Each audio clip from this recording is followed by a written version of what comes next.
구세군에서 위탁 운영하고 있는 무연고자 요양시설이 있습니다. 무연고자 요양시설은 연고자가 없는 분들을 모셔서 그들의 남은 생애를 돌보는 그런 요양시설입니다. 그런 요양시설 중에 은평의 마을이 있습니다. 은평의 마을. 아마 은혜와 평강의 마을이라는 뜻을 가진 이름일 것입니다. 이곳에서 생활하고 있는 김맹근 씨는 최근 구세군 냄비에 100만 원을 기부했습니다. 20년 넘게 고속버스를 운전하던 김맹근 씨는 8년여 전 당뇨 합병증으로 하루아침에 두 시력을 잃었습니다. 게다가 4년 전부터는 신부전증으로 매주 3회 혈액 투석을 받아야 하는 고통을 겪고 있었습니다. 하지만 김 씨는 이런 중에도 장애인 연금과 노인 수당 등 자신이 받는 것 중에 일부를 1년 동안 차곡차곡 모아서 기부한 것입니다. 그는 기부하면서 이런 말을 했습니다.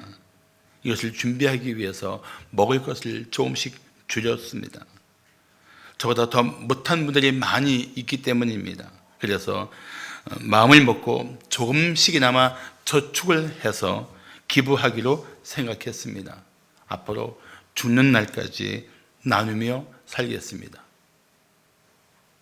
이 짧은 글을 보면서 저는 참 우리 주변에 이런 아름다운 마음을 가진 사람이 있다는 것이 얼마나 고마웠는지 모릅니다. 우리 마음을 따뜻하게 해주는 이야기입니다.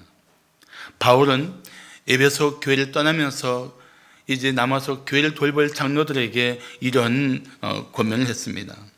범사에 여러분에게 모본을 보여준 바와 같이 수고하여 약한 사람들을 돕고 또 주 예수께서 친히 말씀하신 바 주는 것이 받는 것보다 복이 있다 하심을 기억하여야 할지니라.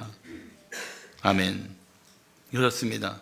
주는 것이 받는 것보다 복이 있습니다. 우리는 성도로서 힘써 나누고 베풀며 살아야 합니다. 바울의 3차 전도 여행의 중요한 일 가운데 하나가 유대 지방의 가난한 성도들을 위해서 특별 헌금을 모금하는 것이었습니다. 원래 바울은 구제를 힘썼던 분입니다. 그래서 갈라디아서 2장 10절을 보시면 다만 우리에게 가난한 자들을 기억하도록 부탁하였으니 이것은 나도 본래부터 힘써 행하여 왔노라고 고백할 정도입니다. 그런데 이 유대의 가난한 성도들을 위해서 헌금을 준비하기로 했던 고린도 교회가 1년여가 지나도록 전혀 연보를 준비하지 않았던 것입니다. 그 이유가 무엇일까요? 사실 오늘 그 이유를 성경을 통해서 보면은 그들이 영적으로 연약했기 때문입니다. 영적으로 연약했던 사람들, 하나님을 향한 믿음도 연약하고 헌신도 연약하고 이웃들에 대한 관심도 연약하고 모든 것이 연약했던 사람들이었습니다. 사실 하나님께 헌신한 성도는 이웃에게 관대합니다. 또 하나님을 잘 믿는 성숙한 성도는 이웃의 어려움을 힘써 돌보게 되어 있습니다. 나는 우리 성도들과 함께 다시 하나님의 뜻을 따라 나누고 베푸는 삶을 살기를 기대합니다. 이런 삶을 살기 위해서는 우리는 결단해야 할 것이 있습니다. 더 헌신해야 합니다. 이 한 해를 마무리하면서 우리가 이 한 해 동안에 다시 한번 우리 마음에 돌아볼 세 번째 힘써야 할 일은 더 헌신해야 한다는 것입니다. 자, 우리가 왜 어려운 성도를 위해서 힘써 베풀어야 할까요? 왜 우리가 어려운 성도를 위해서 힘써 베풀어야 할까요? 첫째, 나누는 은혜를 누리기 때문입니다. 남에게 베푼다는 것은 사실 나누는 은혜를 누리는 것입니다. 나눌 수 있는 은혜, 성경은 이 나눔을 은혜라고 힘주어 말씀하고 있습니다. 나눔이 은혜다. 나눌 수 있는 은혜가 우리에게 필요하다는 것입니다. 미국 하버드 대학교의 조지 밸런트 교수는 행복이란 무엇인가라는 주제로 연구를 했습니다. 행복에 영향을 미칠 요인들을 따져서 미국 하버드대 졸업생들과 부유한 도심가의 청소년들, 그리고 IQ가 135가 넘는 천재들을 약 1000여 명 선발해서 수십 년 동안 조사를 했습니다. 그 조사 결과 밸런트 교수는 참된 행복을 이렇게 정의했습니다. 가진 것을 남에게 나눠주고 다른 사람을 보살펴주는 삶이다. 이게 행복이라는 거예요. 나누고 보살펴주는 삶. 그런데도 많은 사람들은 정작 소유에 집착합니다. 더 많은 것을 소유하기 위해서 남들의 희생과 피눈물을 돌아보지도 않습니다. 잔인할 만큼 자기 중심적인 욕심에 사로잡혀 살고 있습니다. 혹은 미안하니까 이렇게 말합니다. 내가 좀 더 준비되면 그때는 나누겠어요. 과연 우리가 가진 것이 많아야만 나누며 살 수 있을까요? 오늘 성경은 그렇지 않다는 사실을 말씀하고 있습니다. 자, 오늘 1절을 보시면 형제들아 하나님께서 마게도냐 교회들에게 주신 은혜를 우리가 너희에게 알리노니. 하나님이 마게도냐 교회에 주신 은혜, 그 은혜가 무엇일까요? 하나님이 마게도냐 교회들에게 주신 은혜. 자, 2절을 보시면 환난의 많은 시련 가운데서 그들의 넘치는 기쁨과 극심한 가난이 그들의 풍성한 연보를 넘치도록 하게 하였다고 말씀합니다. 이게 은혜였던 것입니다. 어떤 은혜? 환난이 많은 시련 가운데서도 기뻐할 수 있는 은혜, 극심한 가난 가운데서도 풍성한 연보를 넘치게 할 수 있었던 은혜, 이게 하나님이 마게도냐 교회들에게 주셨던 은혜였던 것입니다. 도저히 이해하기 힘들지 않습니까? 환난이 많은 시련 가운데서 어떻게 기뻐할 수 있단 말입니까? 극심한 가난 속에서 어떻게 풍성한 연보를 넘치게 할 수 있다는 말입니까? 그런데 바울은 그들이 이렇게 살 수 있는 이 삶의 비밀을 하나님이 주신 은혜였다고 말하고 있는 것입니다. 하나님의 은혜가 있으면, 하나님이 그 은혜를 주시면 환난이 많은 시련 가운데서 기뻐할 수 있고, 하나님이 은혜를 주시면 그 심한 가난 가운데서도 나누고 베풀 수 있는 이 나눔이 가능하다는 것입니다. 마게도냐 교회는 그런 교회였던 것입니다. 우리는 받기만 하는 은혜를 구합니다. 그래서 우리 기도에 가장 많이 등장하는 단어는 주시옵소서입니다. 한번 잘 생각해 보세요. 한번 확인하고 싶으면 자기 기도를 녹음하고 한번 조용히 은밀하게 들어보세요. 얼마나 주시옵소서가 많은가. 그러면서도 받은 은혜를 나누는 일들에 우리는 너무나 인색하지 않은가 한번 생각해야 할 것입니다. 우리도 나누고 베푸는 은혜를 사모해야 합니다. 많아서 나누고 베풀 수 있는 것이 아닙니다. 없는 중에도 하나님의 은혜를 받은 성도는 가난한 성도를 돌볼 수 있습니다. 우리는 이렇게 말합니다. 상황이 어려운데 어떻게 남을 뒀습니까? 우리는 이렇게 생각합니다. 내 코가 석자인데 어떻게 이웃을 위해 살 수 있습니까? 그런데 이런 말들을 부끄럽게 하는 성경 말씀이 바로 오늘 고린도 후서 8장 2절 말씀입니다. 사랑하는 성도 여러분, 받는 것만이 은혜가 아닙니다. 나눌 수 있는 것도 은혜입니다. 사실 마게도냐 성도들이 겪고 있는 시련과 가난은 예수를 믿기 때문에 받고 있는 것입니다. 예수를 믿었다는 이유로 그들은 직업을 잃었습니다. 상행위에 거래가 끊어졌습니다. 그 사회에서 그들은 마치 내쳐진 존재였습니다. 갑자기 생활이 어려웠던 것입니다. 그런데도 불구하고 더 어려운 성도들을 돕는 일들에 그들은 뒷걸음치지 않았습니다. 피하지 않았습니다. 당연히 해야 할 일이지, 우리가 해야 할 일이지, 그들은 힘을 쏟았단 말이죠. 그래서 그들은 유대인 성도들의 필요를 돕기 위해서 기꺼이 연보를 풍성하게 준비했던 것입니다. 오늘 3절과 4절을 말씀하기를 내가 증언하노니 그들이 마게도냐 교회들이 힘대로 할 뿐 아니라 힘에 지나도록 자원하여 이 은혜 나누는 이 은혜와 성도 섬기는 일에 참여함에 대하여 우리에게 간절히 구했다고 합니다. 우리는 이렇게 말합니다. 힘이 되면 하겠습니다. 더 아마 마음의 결단을 했다면 힘껏 하겠습니다라고 할 거예요. 그렇지만 오늘 본문은 힘에 지나도록 자원했다고 말합니다. 자원하고 이 은혜에 우리를 참여시켜달라고 그들은 간절히 구했다는 것입니다.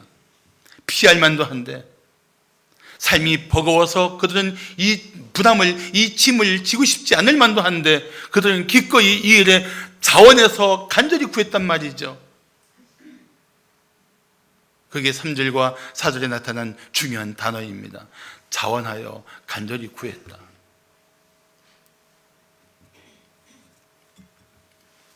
얼마나 아름다운 교회입니까? 나는 우리 교회가 그런 교회인 줄로 믿습니다.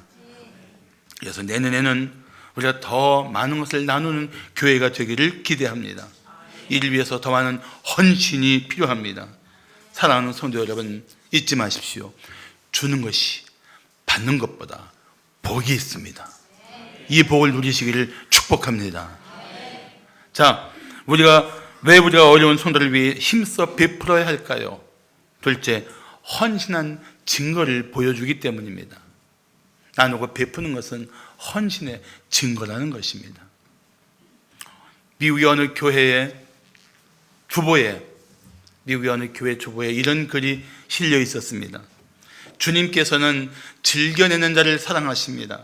또한 그분께서는 투덜거리면서 내는 것도 받으십니다. 재미없어요? 읽고 막 재밌었는데. 오늘 2절에 나오는 연보는, 이 연보란 단어는 사실은 구제를 위한 헌금을 의미합니다. 그렇지만 모든 헌금은 하나님께 드리는 것입니다. 그래서 주의 이름으로 이웃들을 돌볼 수 있는 주님께 드려진 예물입니다. 또한 헌금 그 자체는 바로 하나님을 향한 헌신의 증거입니다. 5절을 말씀하기를 우리가 바라던 것뿐 아니라 그들이 누굽니까? 마게도냐 교회들이 먼저 자신을 주께 드리고, 이게 뭡니까? 헌신이에요. 마게도냐 교회들은 다시 말하면 마게도냐 지방에 있는 성도들을 말합니다. 그들이 먼저 자신을 주께 드렸습니다. 이게 헌신이에요. 또 드리고 난 다음에 그들의 삶에 어떤 변화가 일어났습니까? 하나님의 뜻을 따라서 필요하는 우리들에게 주었다는 것입니다. 헌신한 사람들은 하나님의 뜻을 따라서 이웃에게 기꺼이 나누며 살게 되어 있습니다. 나눔은 사실 헌신의 증거예요. 이웃들을 돌아보기 위한 연보는 이 헌신의 증거란 말이죠. 자신을 죽게 드린 사람들, 자신을 죽게 드린 사람들을 통해서 하나님은 다른 어려운 이들의 필요를 채워가고 계신 것입니다.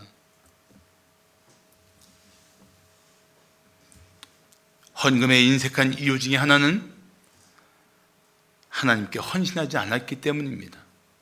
어렵기도 하겠지만 그러나 과부의 두 렙돈을 기뻐하신 주님의 마음을 생각해 보십시오. 하나님께 헌신하는 것은 사실 성도로서는 마땅한 일입니다. 생각해 보십시오. 하나님께서 나 같은 죄인을 구원하기 위해 예수 그리스도를 이 땅에 보내주셨습니다. 죽어마땅한 죄인을 위해서 영원전부터 사랑하신 예수를 십자가에 내어 주셨습니다. 얼마나 상상할 수 없는 희생입니까? 누가 가치 없는 사람을 위해 가장 존귀한 생명을 내어주겠습니까? 당신이라면 죽어마땅한 죄인을 위해서 정말 사랑하는 자녀를 대신 내어줄 수 있겠습니까? 상상조차 하기 싫은 일일 것입니다. 차라리 나를 내주면 내주었지 사랑하는 자녀 난 내주기 쉽지 않단 말이죠. 그토록 놀라운 하나님의 은혜를 입은 우리가 하나님 앞에 내 자신을 다 드린다 한들 무엇이 아깝겠습니까? 그래서 우리는 십자가의 은혜를 입은 성도로서 자신의 재물, 재능, 심지어 생명까지 다 드릴 수 있는 헌신을 해야 하는 것입니다.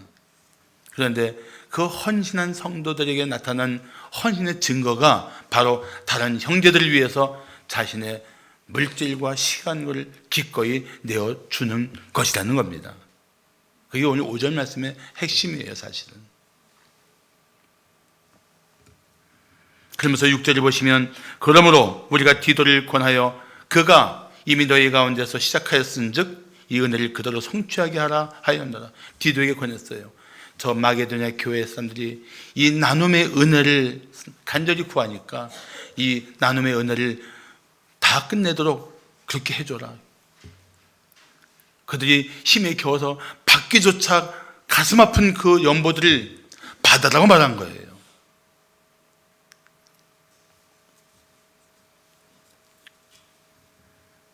헌신한 성도가 다른 성도의 연약함을 돌보는 것은 그는 정말 마땅히 할 일입니다. 그게 하나님의 뜻입니다. 그래서 히브리서 13장 16절을 말씀하기를 오직 선을 행함과 서로 나누주기를 잊지 말라. 하나님은 이 같은 제사를 기뻐하시느니라. 하나님은 예배로 받으시고 예물로 받으신다는 겁니다. 금년 한 해를 한번 돌아보십시오. 우리 얼마나 나누고 베풀며 살아왔습니까?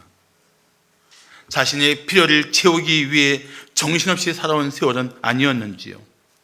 가난과 고통 중에 있는 우리 형제나 이웃들에게 무심했던 1년은 아니었는지요?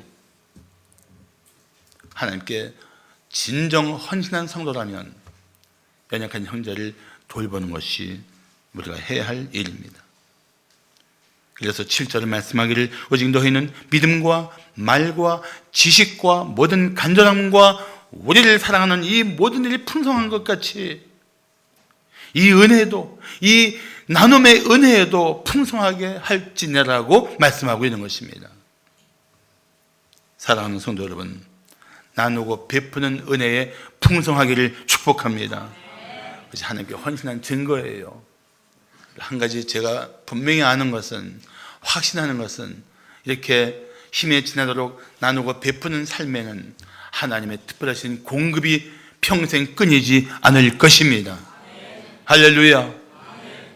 마지막으로 왜 우리가 어려운 성도를 위해 힘써 베풀어야 할까요? 셋째, 진실한 사랑을 실천하기 때문입니다. 나누고 베푸는 일이야말로 진실한 사랑을 실천하는 삶인 것입니다. 엄마가 맛있는 빵을 사왔는데 동생이 홀랑 다 먹었습니다.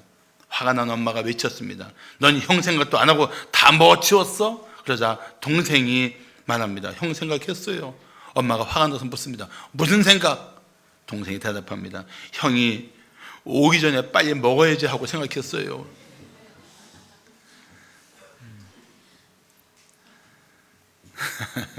내 동생 이야기는 아닙니다.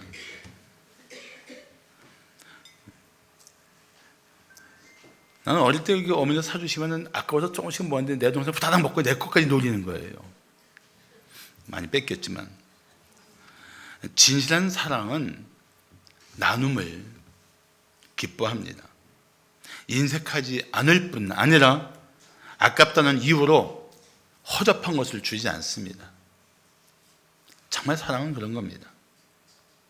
사랑은 희생을 기뻐합니다. 사랑은 상대방의 유익을 더 귀하게 여깁니다. 사랑은 자신의 것을 내어줄 수 있는 그 삶 자체를 기뻐합니다. 사랑 없는 구제는 상대방을 욕되게 하는 것입니다. 그래서 고린도전서 13장 3절을 말씀하기를 내가 내게 있는 모든 것으로 구제하고 또 내 몸을 불사르게 내어줄지라도 사랑이 없으면 내게 아무 유익이 없다고 말씀하고 있는 것입니다. 사랑의 구제, 사랑의 헌신, 사랑의 희생, 사랑이 그 뿌리에 있어야 한다는 것입니다. 하나님을 향한 사랑 때문에 헌신하고 형제를 향한 사랑 때문에 나눌 수 있는 삶이 바로 성도다운 삶인 것입니다. 예수님이 우리에게 주신 새 계명이 무엇입니까? 서로 사랑하라. 내가 너희를 사랑한 것 같이 너희도 서로 사랑하라. 너희가 서로 사랑하면 이로써 모든 사람이 너희가 내 제자인 줄 알리라고 말씀하십니다. 형제를 사랑하는 것은 바로 이 세 계명을 순종해야 하는 성도들의 삶의 특징인 것입니다. 그리고 형제를 사랑하는 것이 바로 예수의 제자다운 삶인 것입니다. 사랑 때문에 우리는 형제를 돌봐줘야 합니다. 그래서 8절을 말씀하기를 내가 명령하는 말이 아니요. 난 이 말이 참 너무 따뜻해요. 명령할 수 있어요. 사도 바울이 사도로서의 권위를 가지고 명령할 수 있어요. 그러나 명령하지 않는 이유, 오직 다른 이들의 간절함을 가지고 너희의 사랑의 진실함을 증명하고자 함이로라. 명령할 일이 아니라 너희 사랑의 진실함을 보여주라고 권면하고 있는 것입니다. 그렇습니다. 형제를 돌보고 그들을 위해 자신을 내어주는 것은 진실한 사랑을 증명하는 성도다운 삶인 것입니다. 그래서 우리는 형제를 사랑하고 형제를 돌보고 형제를 지켜줌으로써 믿지 않는 사람들이 보면서 야, 정말 예수 안 있는 사람들은 저렇게 사랑하고 저렇게 섬기고 저렇게 돌보는구나 주목할 수 있어야 합니다. 그래서 믿지 않는 사람들이 우리를 보면서 예수를 믿는 것이 얼마나 복된지를 알아야 합니다. 세상 사람이 부러워할 관계를 우리가 누려야 합니다. 그래야 세상은 우리를 주목하며 보라, 저 예수를 믿는 사람들의 삶이 얼마나 다른가 외치지 않겠습니까? 성탄절을 앞두고 있습니다. 우리는 이번 성탄에 형제를 사랑하는 마음을 풍성하게 나누는 계절이 되었으면 좋겠습니다. 어려운 형편에 있는 지체를 돌아봅시다. 투병 중에 있는 성도를 위로합시다. 힘을 다하여 나누고 섬기는 성탄절이 되기를 바랍니다. 잠언 3장 27절을 말씀하기를 네 손이 선을 베풀 힘이 있거든 마땅히 받을 자에게 베풀기를 아끼지 말라고 말씀하고 있습니다. 우리 안에 베풀 힘이 있는 줄로 믿습니다. 아끼지 말아야 할 때가 바로 이 한 해를 마무리하면서 쓸쓸하고 외롭고 힘겨운 인생들을 돌아보는 사랑의 행위가 되어야 할 것입니다. 이것은 우리 힘이 아니라 그리스도의 사랑이 우리를 강권하고 있기 때문에 해야 돼요.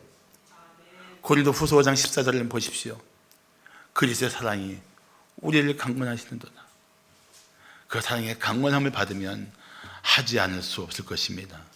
그러나 하면 상상할 수 없는 기쁨과 감격이 우리 성도들 심령 가운데 충만하게 될 줄로 믿습니다. 혹시 누군가가 왜 당신도 어려운데 다른 성도를 위해서 나누고 베푸는지 묻거든 이렇게 대답하십시오. 사랑 때문에 나눈다고. 주님을 사랑하고 주님이 사랑하신 저 형제를 사랑하기 때문에 나누지 않을 수 없다고. 이런 삶이 바로 진실한 사랑을 실천하는 성도다운 모습인 것입니다.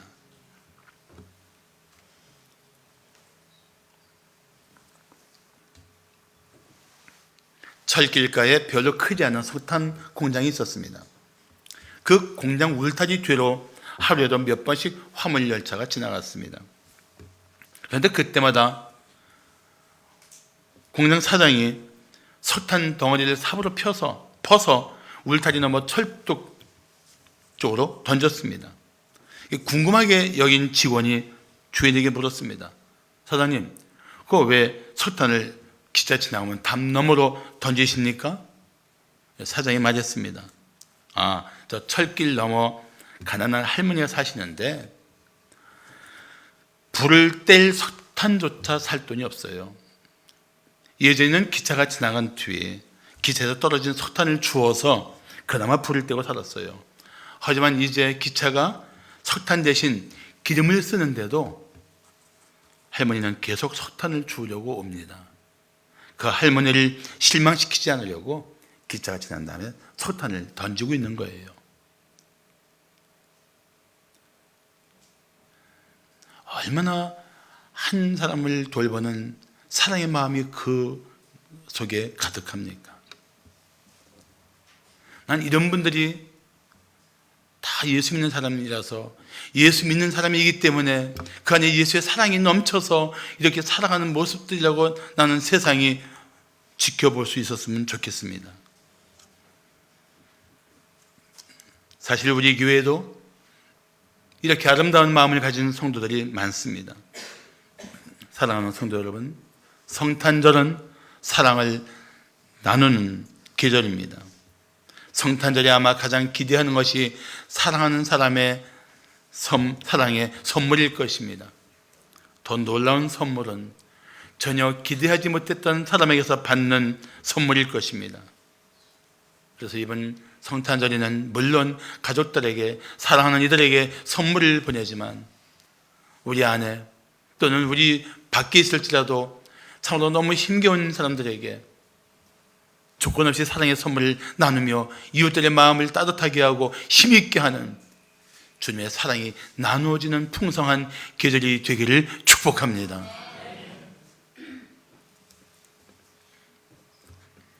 한 해를 마무리하면서 우리가 얼마나 헌신했는가 한번 생각해 봅시다.